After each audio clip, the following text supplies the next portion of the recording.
Hello, everybody. Captain Marty here. It is Wednesday, July the 29th, and I certainly hope you're enjoying your week on the Outer Banks if you're a visitor. And if you're a local, I also hope you're enjoying your week on the Outer Banks. We do appreciate all of our visitors. Most of us make our living from the people that come here and visit. And so a lot of them will eventually come back and settle in. That's what I did many, many years ago.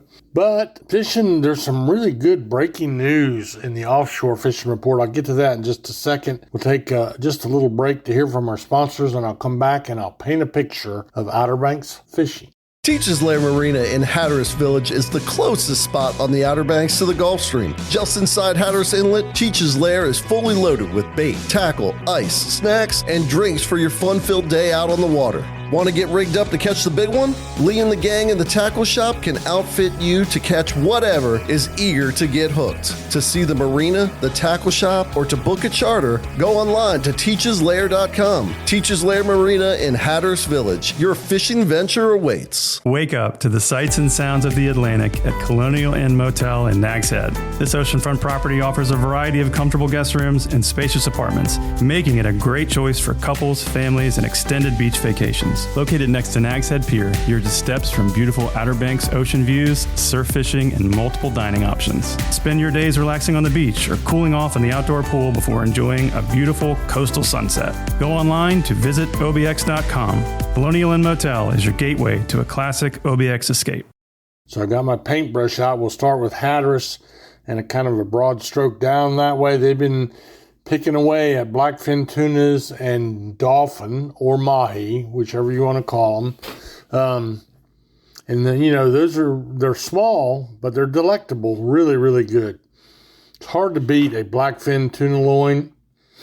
And personally, I don't like to freeze tuna, just like I don't like to freeze bluefish or king mackerel. But let me tell you something. If I had a tuna loin of any kind, really, but a blackfin is really, really good. Marinated up and cooked on the grill, I'd be a happy camper. They've also been catching, I mentioned, the mahi down there, bailers mostly. And we're getting ready to roll into August. And let me tell you something. August is feast or famine month. You can do really, really good. You can catch 1,000-pound marlin in August if you're lucky. You can catch some big-eyed tunas. You can release any number of billfish, and we're going to get more into that in just a second. But you can also get skunked. So you got to roll the dice in August. Inshore fleets and Hatteras have been doing, they're scrapping. They're catching a few cobia, a few drum around the inlet, some bluefish, and some Spanish mackerel. So let's get on to the marlin bite. Oregon Inlet the last 2 days has had fantastic white marlin fishing with some blue marlins mixed in. Now, you know that we just finished the Dare County Boat Builders Tournament, and it was really rough for the 2 days they were able to fish, really kind of slow fishing. 38 boats, 38 boats caught roughly 52 billfish. But yesterday and the day before was a good marlin bite. The day before, Arch Bracher on the Pelican, who's probably one of the best bill fishermen there is, he had 14 white marlin and a blue marlin in one day, and several other boats as well. And then again yesterday, I talked to one of my friends, William Howell on the Drifter, and he had around lunchtime, he had already caught 7 whites and a blue. I don't know what he ended up with, but then the bite was good. I think Charles Haywood on the Rigged Up had like 9. Then, the most we had anybody in our tournament was 2. I think that's correct. No, 3. It was 3. So they were just, it was where they came from, I don't know. But to keep in mind, the white marlin have not been around for about 2 years. In fact, we were thinking they were all up off Massachusetts. We've been hearing some rumors about that. But the last couple of days, it's been great marlin fishing. That's a good thing. And congratulations to Arch with his big day. So we will see what happens as we get through today and tomorrow. we're only about 10 days out from our tournaments. I'll give you those dates at the end of today's report over at Pirates Cove, the 2 next tournaments. Tough fishing around Oregon Inlet as far as near shore or in the inlet. There's a few Spanish and a few bluefish. There's a little bit of bottom fishing going on and triggers, sea bass, very occasional ribbon fish, and not much to it really. It's kind of on the slow side. Same way on the surf and the pier. I get a lot of my information from Tony Lombardi, walkingangler.com. That's a good website to go to find out what kind of opportunity you might have without a boat. That's why it's called walkingangler.com. The piers and some of the bridges, like Little Bridge on the Manion Nags Head Causeway, and maybe you're a wader down the back of Hatteras Island. There's a lot of places you can fish around here without a boat, and some of it's the most enjoyable fishing you'll do. But surf and pier fishing, just a scrap.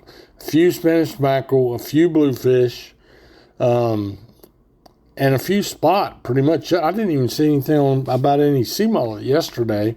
Jeanette's Pier, they caught a couple moonfish, direct cousin to the look down, kind of a tropical fish. So with water temperatures around 75 degrees, that's probably why they're getting this far north. There's other fish that you think of as being only a Florida fish that show up this time of year. Tarpon being the main one. There's been a few caught down on Hatteras Island off the piers. There's been quite a few caught by boat over around the mouth of the Neuse River. So all that is interesting. I've actually caught a snook around the Body Island Lighthouse one time. So they get this way, but they won't be here long. So better take advantage of them while you can. We'll take a little break, and I'll come right back, and I'll talk to you just a little bit about what's happening back in the Sound. Hey y'all, Captain Marty here, and when I was looking for a top quality mower, I went to the best, and the best is A&W Sales in Pinetown. Now at A&W Sales, they carry top quality brands like the Bad Boy zero-turn mowers, of which I own one now for 15 years. American-made, heavy-duty machines built to handle anything from backyard touch-ups to commercial jobs. They've proudly sold and serviced Bad Boy mowers for over 15 years. How about if you're in need of a trailer? A&W Sales carries the full line of Big Tex trailers, the best-selling trailer brand in the entire nation. Visit them in-store or online at awsalesnc.com, where tough equipment meets trusted service. There's been some improvement on the big drum bite. That's red drum that we've been talking about. It's really, really hard to find out details, but it's because it's kind of territorial. But what basically happens is these guys that are really good at it have kept charts and kept log books about dates, times, tides, and water temperatures. And then they're looking at their history and going to those same exact spots. Now, you could go out there and potluck and randomly catch a big drum, and a lot of people will do that. But I'm just saying it's not to that point yet. Right now, it's really for the specialist is the word I'll use. And a lot of this is a night bite. And like last night, we got to be really careful when these squalls roll through with a lot of lightning and wind and it's dark. So please be careful like that. And know that if you get out in the Sound, it's a little bit of a challenge. It's a small ocean, really. It's roughly, I'll call it 100 miles long by 25 miles across. So it's a big body of water. It's shallow, so therefore it gets rough quickly. Also, there's been a few puppy drum, a few trout, gray and speckled trout caught by the waders on the shore side, the back side of Hatteras Island. Let's call it the Sound side. So there's a little bit of activity there, and you're going to stumble across a bluefish that way as well. And you want to get geared up to go do that, or fish any of the shoreline around Roanoke Island. You need to stop into your local tackle shops. So you're going to get fresh bait, the right rig, and the local knowledge is what you're really seeking when you go to those kind of places. Finally, I want to make sure that I make you aware that the Miss Oregon Inlet is coming up with the 12th annual youth fishing tournament. So that will be coming up next week, and I'm really looking forward to that one. It's $55 per child, and it's on a really big, nice headboat that a very good friend of mine is the captain of, Captain Ben Brown.